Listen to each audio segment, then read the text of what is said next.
tu e nango ni ame mata shara ma tu e nango ni angwe pyo sim salam ma tu e nango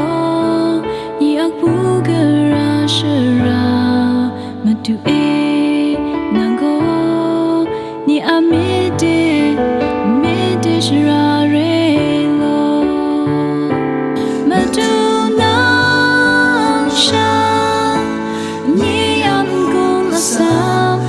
Dusha ni amnang jare akha maduna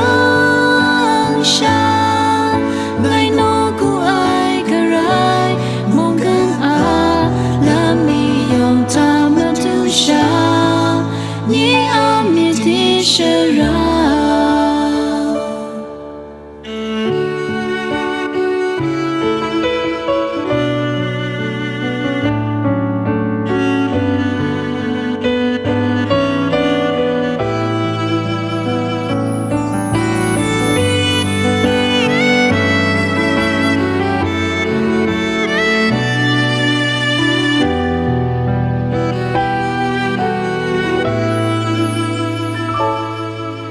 tu e nango ni ame mata shara ma tu e nango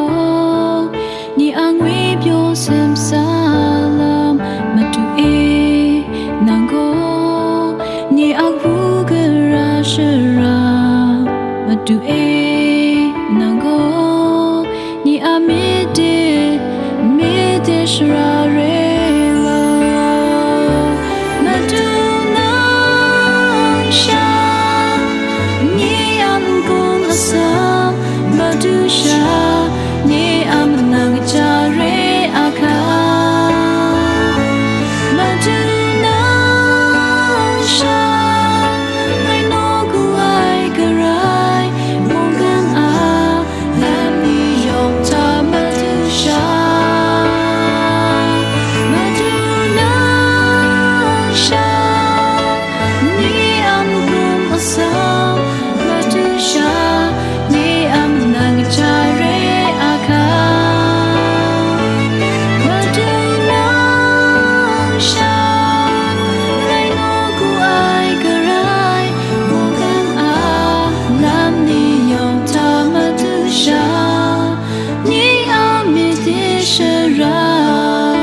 Shara